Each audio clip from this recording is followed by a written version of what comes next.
You're listening to the We Are Libertarians podcast network.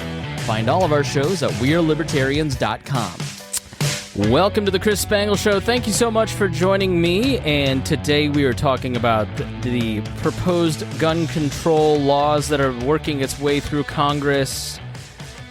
I guess we're going to talk about it, but you know, whatever passes Congress. So let's ask what's going to be passed through executive order from our guest, Gabriella Hoffman, who is a freelance media strategist, award-winning writer, and townhall.com political columnist.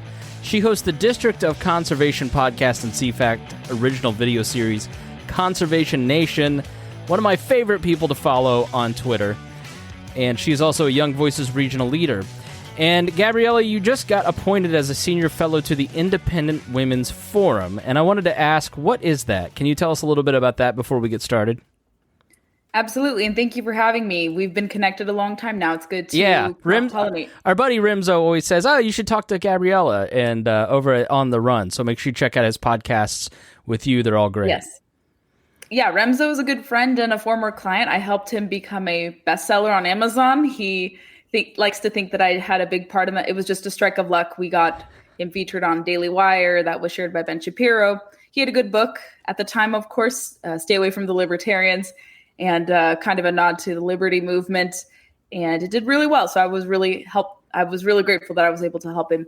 But to your question about my position, so much like my work with Young Voices, I work with Independent Women's Forum. So they're a 30-year plus organization. They cater to independent women, whether you're a conservative, libertarian, center-right, or you just don't like kind of homogenous type of thinking, especially on the left, and you kind of are contrarian.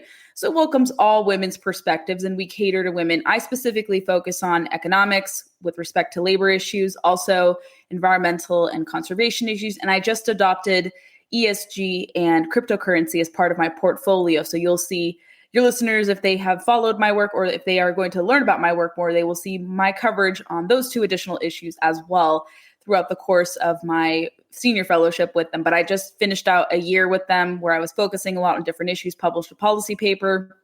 I have been able to inject a lot to the conversation on kind of underreported subjects in public policy. So covering the gamut, I focus on these issues as well on Young Voices, and have been trying to give voice to the Second Amendment more so with Young Voices, and also conservation issues and other economic issues that you often find me cover on IWF. But it's a great organization. Definitely encourage your female listeners to check it out, and even your male listeners. We have great content, great commentators, senior fellows, policy analysts, and other staff. So I can't recommend them enough, and I'm grateful to continue on with them. Yeah, so make sure you check that out. Now, the tragedy in Uvalde hit me pretty hard. I've got a stepdaughter that's 3, and, you know, it just sort of gives new perspective once you have a kid in your house and you realize the center of your family's world is a kid. And so to see young kids and just to hear the stories, I just don't know anybody in the country that wasn't truly affected by that. So I guess talking to somebody who is a staunch Second Amendment person like yourself, do you understand why people kind of leap to gun control as the first solution? What's your reaction to that? I mean, I kind of find a lot of it, like, if you're going day of, man, that's really ghoulish to on day of. But I sort of get why people do it. But what's your reaction when we do have a tragedy like this? You're absolutely correct. I don't know anyone who was celebrating this horrific shooting, especially in the firearms industry. Nobody in the industry, from what I gather and from my conversations with people in the industry, nobody likes seeing their products used in evil acts like this. You talk to even just nominal gun owners. Nobody likes to see these products and tools that are used for protection abused by deranged lunatics, people who shouldn't have guns. And to your point about how soon you should comment, I think whether you are in support of gun control or not support of gun control, I think you need to let the families heal. I think it's insensitive if you rush to say, well, this is going to fix your problem right as the blood has been shed, as the tears have been dropped, and as people are reeling in from this new reality of losing a child. I haven't thankfully experienced anything of that sort. I don't really talk about this as much, but my sister survived an attempted mass shooting at a social conservative nonprofit in DC about 10 years ago. And that event actually impacted me, especially her too. And my family and I decided in response to that we would purchase guns. I think you can find multiple reactions to attempted mass shootings and such, and you'll see different reactions. Some people rush immediately to support gun control. You'll see others say, actually, no, I don't think this is a good solution. But I think as a general rule, you have to let families, victims heal. You have to let them adjust to this new reality. And some victims' families will say, yes, gun control is the solution. Others will say, no, let's not rush to this. We need time to grieve. We need to do this. Like you said, I think it is ghoulish behavior to see people rush to this when we don't know what was the cause. How did this perpetrator, what was his intent? Why was he committing the crimes? Was he a prohibited possessor? Was he someone who shouldn't have guns?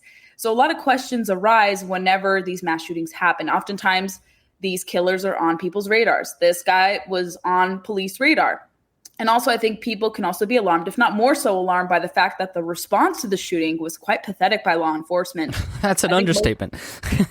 Yeah, which, to your point, just to piggyback on that, you look at El Paso and how he wasn't added to the no-buy list for firearms. You look at the FBI failing with Charleston. Like, so often, you see law enforcement and the gun control mechanisms that we already have in place failing.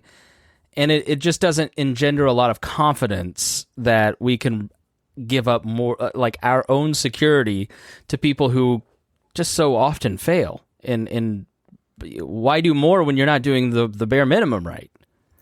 I often say and tweet that gun control policies are not enforced against the perpetrators who are committing these egregious acts of violence involving guns. It's usually the law-abiding who are penalized. You don't see an enforcement of these laws usually against these perpetrators.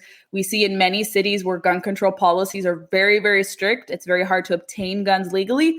You see a lot of perpetrators are released early, immediately after committing the crime, or they're released early on bail, or maybe they get a light, lenient sentence from prosecutors or DAs.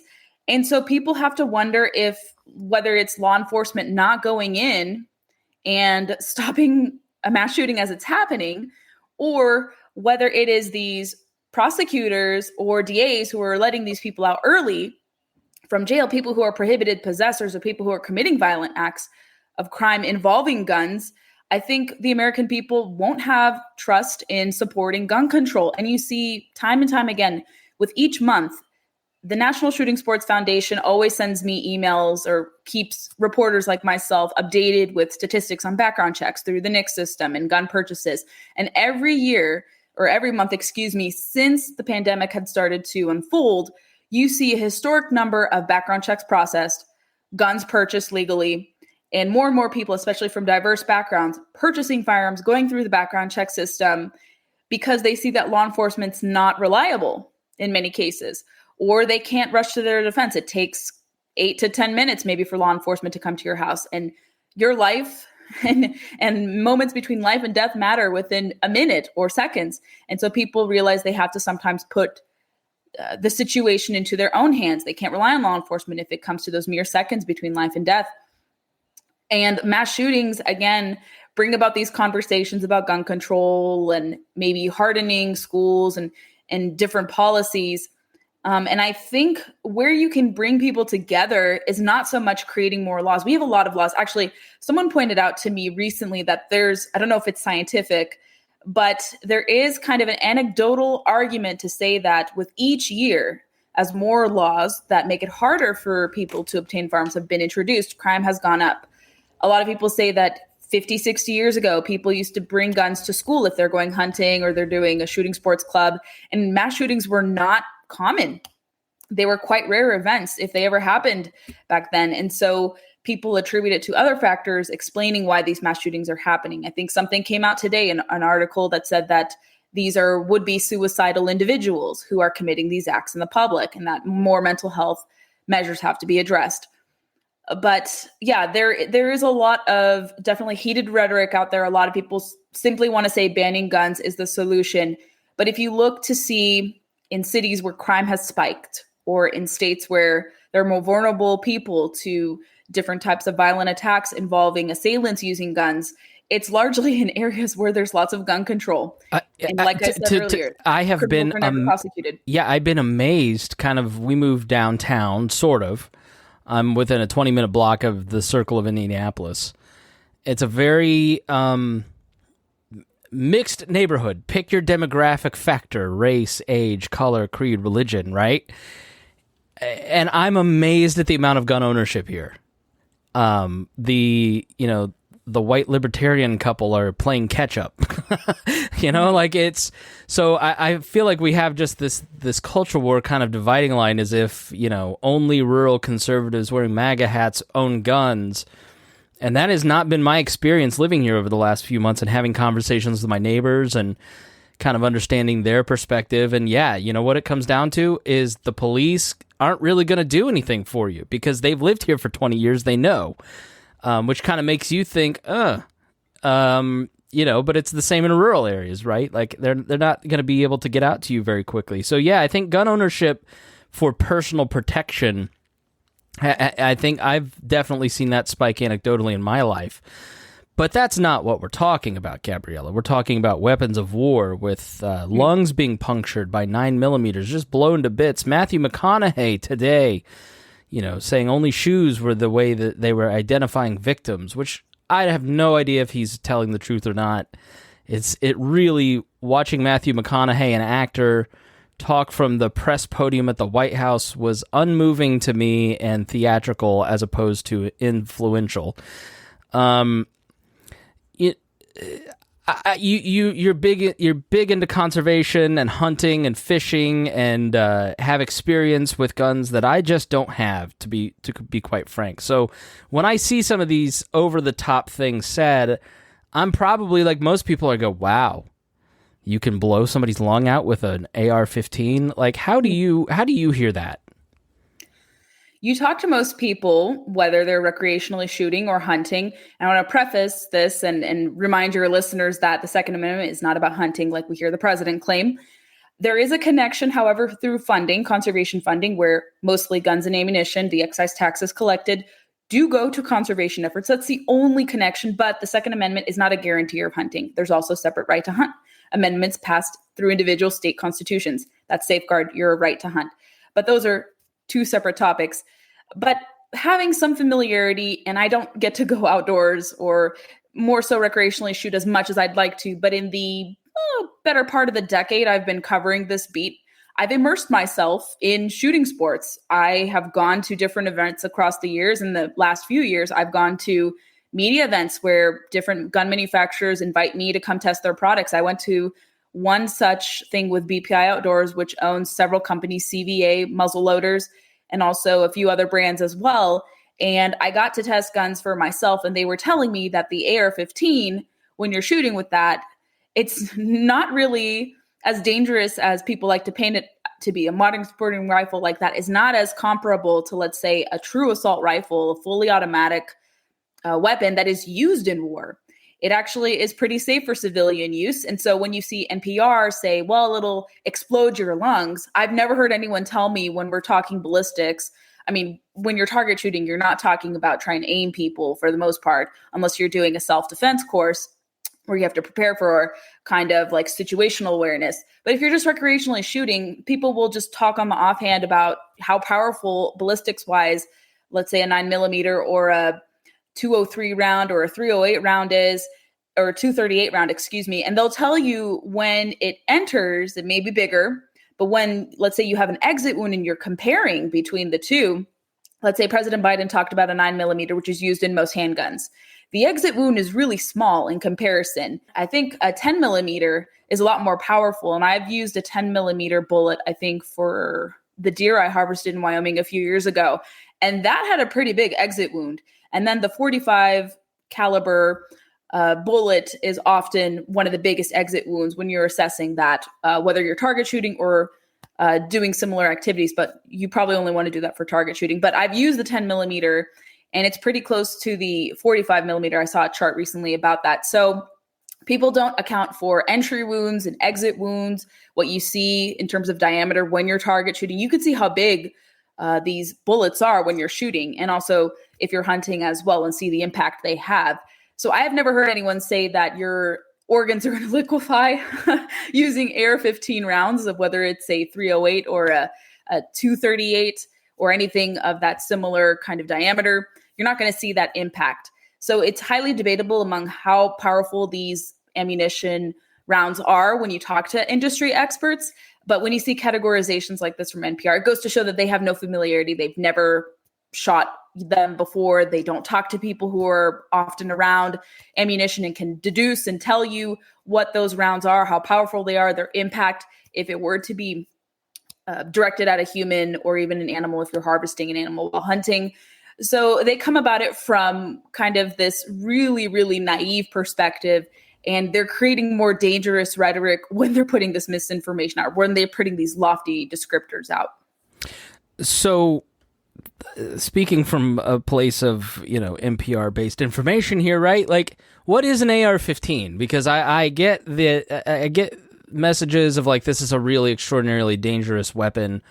And then, in the libertarian world, I'm like, oh, well, this rifle doesn't look as scary as this AR. Like, can you kind of explain to somebody who doesn't know anything about guns, what is the AR-15 and why has that just become like the center of the ire for Democratic policymakers? It's an easy scapegoat given the aesthetics. It's a scary looking gun to the untrained eye. It looks very militaristic if you have no familiarity with it. So on the surface, it can be an intimidating gun to be around or to use if you have no familiarity with it. But the AR-15 does not stand for assault rifle. It stands for armor light rifle.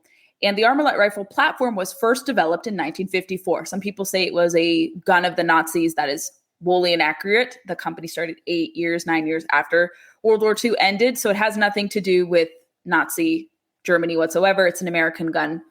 And some people say it's comparable to the AK-47. It's actually a much better gun than the AK-47 if you do a compare and contrast between the two. And it's evolved into a civilian firearm to own for home defense, sometimes to use in hunting, depends on your state. I don't think most states recognize or welcome you to use AR platforms. I don't think in Virginia we are allowed to use AR platforms when hunting, but Wyoming you're allowed to use an AR platform. When you say platform, what do you mean? Because I think like... the model. Okay. An AR model. So that's what it is, the platform model. Kind of think of those interchangeably. But in Wyoming, you can use an AR platform to go hunting. I did when I got my deer there a few years ago.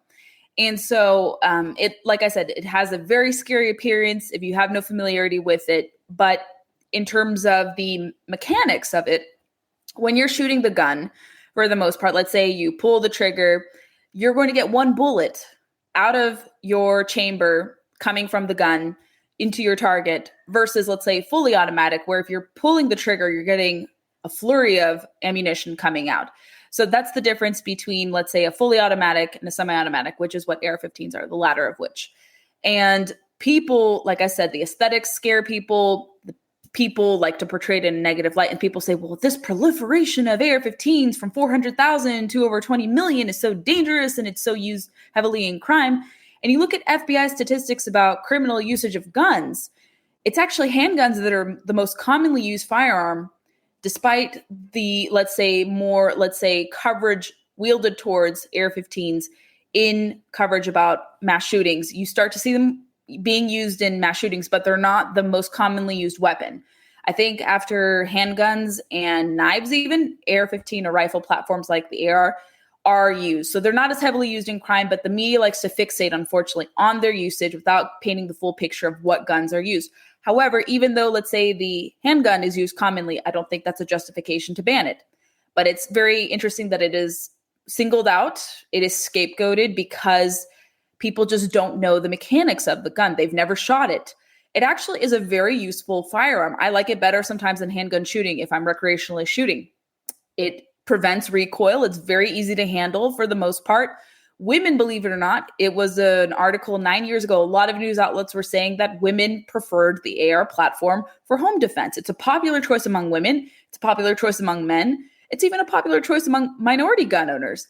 More and more people all across the board, kind of your untraditional gun owners, are starting to buy platforms like this, not just getting a handgun, they're also getting rifles such as an AR platform to add to their repertoire because They feel secure in having it. Maybe it's more powerful in their mind. Maybe they like it. They like the shooting experience with it. I think Americans who are lawful and are not prohibited from legally owning guns can choose to have either a handgun, air platform, or hunting rifle, whatever they're choosing. And I think there's going to be a greater understanding as more and more people buy it. But I don't think any gun law or gun control legislation that would prohibit it would deter people from wanting to buy it, like we see in many, many things in many areas. I think prohibition of different things leads people to want to desire to get it. I know that's a common refrain in libertarian circles. Libertarians often talk about, let's say, the war on drugs or the war on poverty and different measures that the government puts in place to make things worse or to prohibit certain things, much like with their quest to want to pursue a war on guns here. In this example, prohibition, let's say with alcohol as well, it made people drink under the table. It didn't stop people from drinking. And that law, thankfully, was overturned.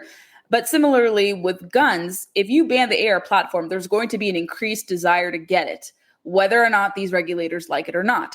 So creating this kind of, let's say, fanfare attached to them is going to make people curious about them. Not criminals per se, but law-abiding folks who are going to be curious about, is this really as scary as everyone is making out to be? Is this a useful gun? Is it good for home defense? Is it good for hunting?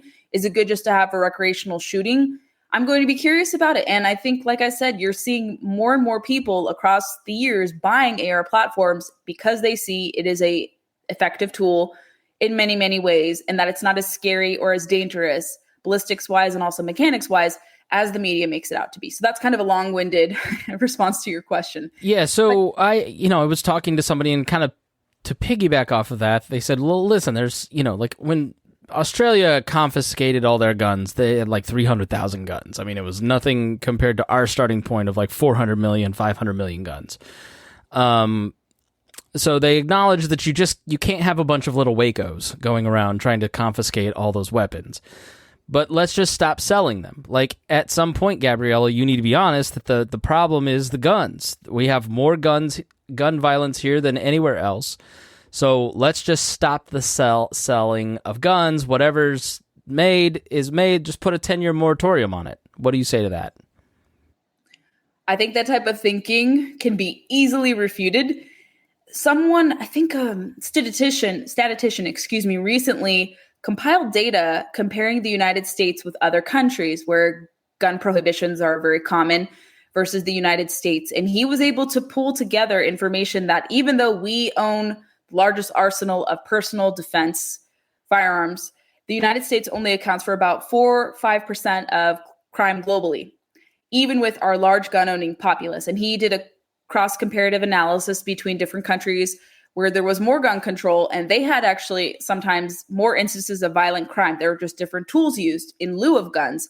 And gun crimes or crimes involving guns can still occur even in areas where there are great prohibitions. But oftentimes people see that, well, okay, there's this correlation between the proliferation of lawful gun ownership and higher crime. And if you look at, let's say, authorities like the Rand Corporation, people often say, even beyond, let's say, gun ownership, they say concealed carry is going to lead to higher instances of crime. You look at the Rand Corporation, which is a pretty serious outlet, pretty mainstream, in their reporting on whether or not crime increases with the introduction of concealed carry legislation, or your ability to conceal carry. And I think they're going to do some studies about permitless carry coming up soon, with half of the country now adopting that type of policy. They found that there was inconclusive results about whether or not crime increased under these type of loosening of restrictions. So they said that it was very limited or it had no conclusive effect. But if you compile different studies, the United States, like I said, is not the largest, let's say, trafficker of violent crime. You have different countries in Africa, South America, even parts of Europe that are even more dangerous than us. But Australia doesn't have a Second Amendment, so they come about it from a different vein, that America's so wild and it's the Wild West and there's no accountability and crime is rampant. But they can have other things. They have the most poisonous snakes in the whole country, so people probably die by snake bite, or people are attacked by other types of weapons too, not just guns. So Australia, to me, seems very dangerous because they don't have a handle on poisonous snakes. Another right. So you're saying it's not, it's just their perception that this argument, but that perception is now starting to float into America, and that we are a more dangerous society because of our militarism, because of our gun ownership than other societies. I mean, is that an accurate statistic? I mean, I see it out there, but it doesn't mean I trust statistics. I mean, I just, like, they can all be manipulated. So easily. I mean, look at the funding of the different people who commission these studies. Most of them do get backing from gun control lobbies and the gun control organizations. So they obviously reach a conclusion. What's really lamentable was there was a great Harvard University survey that they said was not scientifically peered, but it was released in 2007, and it actually found a correlation between high instances of lawful gun ownership and a correlation with lower crime, kind of the inverse relation. And they found that in societies, especially the former Soviet Union, where my family is from, and communist China and other areas where it was collectivist and centrally planned, where there was no lawful gun ownership was banned and prohibited. They found that higher instances of crime were very common in those societies. But unfortunately, Harvard deleted that after blowback from gun control supporters. But it was a phenomenal study that was pretty fair, even though it did come from a more pro-Second Amendment, pro-gun perspective. But it did lay out the facts really well. And I think Dr. John Lott lays this out very well and very clearly in his different examinations and surveys and studies that he conducts as well. When comparing violent crime between the United States and other countries, he's taken a look, and I think he was responsible or one of the co-authors of that study. But there have been studies put out that have unfortunately been deleted, but I think more and more studies will be commissioned pointing to an inverse relationship between lawful gun ownership, the high prevalence of law or legal gun ownership, and lower instances of crime. And you often hear the refrain, more guns, less crime, which is very true in many, many places. Here in Virginia, I live in the DC metro area, and I can even anecdotally observe from just living here, even though crime has gone up in the metro area a lot, Virginia is a lot safer compared to DC and Maryland, in my opinion, and from what crime statistics have been revealed. Virginia has the friendliest gun laws, or the most, let's say, liberal gun laws when it comes to obtaining firearms. You can obtain a handgun pretty easily if you have no criminal record. You can get a CHP, a concealed handgun permit. You can open carry in certain parts of Virginia. I think actually you can open carry in the state, but they don't want you to carry. Obviously, in government buildings, they've removed the state preemption law. We may get that state preemption law back. But Virginia has pretty gun-friendly laws compared to much of the eastern seaboard when you go north towards the northeast. We're probably the last gun haven or pro-Second Amendment haven as you start to go across the Potomac. But you see that in many, many states. Texas is a lot safer, let's say, compared to California. Florida is a lot safer compared to Chicago and Illinois. And so you will start to see the argument made kind of in this vein of more guns, less crime in red states that have more liberal gun legislation. In effect, you're going to see violent crime a lot more scarce compared to blue cities or blue states. So I'm just, I can hear the thoughts. It sounds like she wants to do nothing to solve this problem. What do you say to, because I've seen that online. If you just want nothing to happen, no solutions, talk to the Republicans and the Libertarians. Is that the case? No, I think you see an appetite for wanting to prevent mass shootings from Republicans, conservatives, Libertarians, what have you, people on the center right. But it doesn't mean calling for restrictions on lawful gun ownership. You have to look at, and I think many people don't want to see this happen again. I think most people want these mass shootings to be prevented. Personally speaking, I would love to see these prevented, especially if these assailants are identified much earlier. Not so much in the form of a red flag law. Those have a lot of Fourth Amendment concerns awarded towards them, and people should debate that, but they can also see a lot of the holes in the argument with proposing that federally and even sometimes in the states. But I think more practical solutions would be wanting to harden schools. So schools are not targets. Schools are also gun-free zones. So these assailants, maniacal assailants, will go there because kids are soft targets. It's a gun-free zone. So they know that these people are defenseless because there's none of these protections, unless there is a campus SRO who is armed and properly trained to stop a potential assailant. So I think hardening schools can be easily agreed upon, whether you're a Democrat or Republican, conservative or progressive. But unfortunately, there's no appetite among many on the left to support that type of solution. I think also there's a lot of, let's say, agreement over improving the background check system. Doesn't mean creating universal background checks. It means making sure the FBI and others who are tasked with determining if someone is a prohibited possessor actually doing their job and not missing any pertinent information that can be transmitted to a gun shop to bar someone who potentially should be restricted, not invoking a red flag law, but actually filling the gaps in the background check system so someone who is not prohibited is not being sold a gun.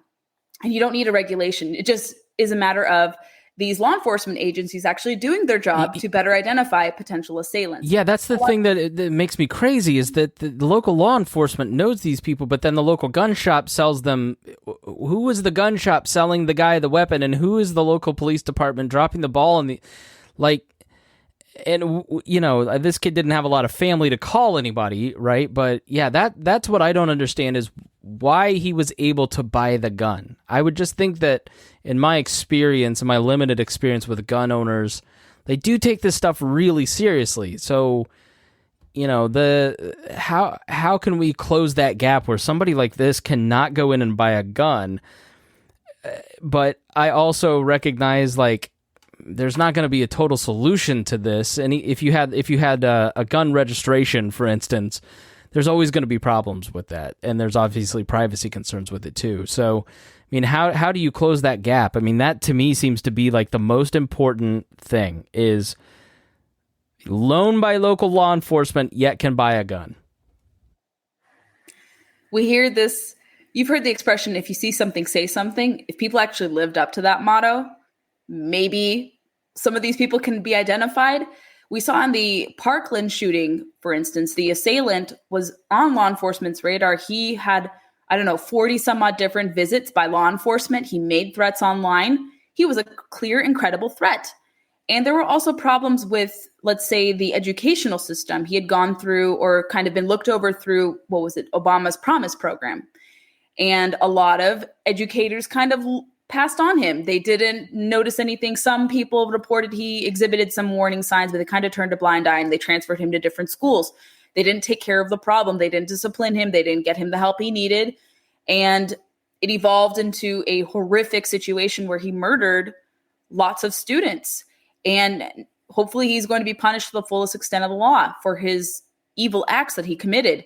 But he was on people's radars. And I know two of the Parkland fathers who are for the Second Amendment, and you hear them and you hear what they want to be done. They don't want gun control. They want schools to be hardened. They want these perpetrators to be identified a lot easier so that they don't lose children in the future and that others don't lose children like they did. And I think more people should look to them over, let's say, celebrities like Matthew McConaughey, who have no proximity to these horrors. It's understandable. He's very impassioned about his hometown, but he hasn't lived there in a long time. And I don't think going to the podium at the White House, at a White House that is calling for, unreasonable gun policies. They're calling for lifting immunity for gun manufacturers. Gun manufacturers can be held liable for their products being misused in certain instances. It's not a foolproof law. Biden says they're immune from having their immunity challenged. Actually, that's not true. Different legal experts have said there are like 5 or 6 cases or exemptions where they won't be protected from such immunity claims. There's also different conversation about wanting to ban semi-automatic handguns and rifles, ban everything semi-automatic. That's not reasonable. So if Matthew McConaughey wanted to genuinely appeal for common sense solutions, he wouldn't have gone to the White House podium, given where this agenda of the Biden administration lies currently. And so, yeah, there's a lot to tackle. People want solutions without restricting gun rights. And I think that's where we can head into without constantly going back and forth about infringing on people's rights. Unfortunately, a lot of people on the left don't see this. Maybe individual gun owners do, but elected members of Congress don't see that yet. I've talked about often with Stephen Gutowski of the Reload. He documents trends and he documents every Second Amendment or firearm story more aptly than I could and very, very astutely. And he's very sober in his analysis. He's one of the best people on this subject. And I asked him, I said, are you going to see, or are you observing, let's say, a change in Democratic politics moving away from gun control? Because they're losing a lot of their supporters. A lot of people who are former Democrats or Democrats kind of teetering on maybe becoming centrist or libertarian, a lot of them have said they've lost faith in the party because they have adopted extreme positions. So it's not that Republicans don't or conservatives don't want to work together to stop shootings. We have different solutions. We think you can solve these problems or help kind of ameliorate their frequency or make their frequency less common, even though they are rare events. I think people have to forget, or people often forget, that these are mass shootings are still statistically rare, although media does amplify them and say that there's horrific mass shootings of the grandest scale. Thankfully, they're still rare events, but the media likes to jump on the horse wagon and everything's a mass shooting. They pad they just print whatever every town says and pad the list as if every somebody gets shot in the shoulder and 3 people are standing nearby. That's a mass shooting. They don't go according to their dishonest. Methodology. Yeah, it's totally dishonest.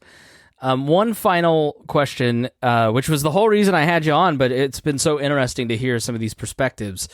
What is being proposed in Congress, and does any, Joe Biden we got to do something this time. We got to act this time. Are they going to act this time? What is being proposed, and what are realistic chances of anything passing? What they're proposing on the outset right now is they want to raise the age to purchase an AR-15 from 18 to 21, because most rifles you can obtain when you're 18. Handguns are when you are 21. So there's discussion about that. However, as we talked about before we went on the air, House Republicans have said they will not vote to do that. They've also said they want to limit the rounds of magazines to 10 or more, no more than 10 rounds. You're not going to see Republicans support that, according to Steve Scalise, according to a report that's come out. So certainly, because Democrats have control of the House, you'll see them pass measures by a thin margin. Maybe a few Republicans like Adam Kinzinger and those who are not reliably for the Second Amendment jump on board.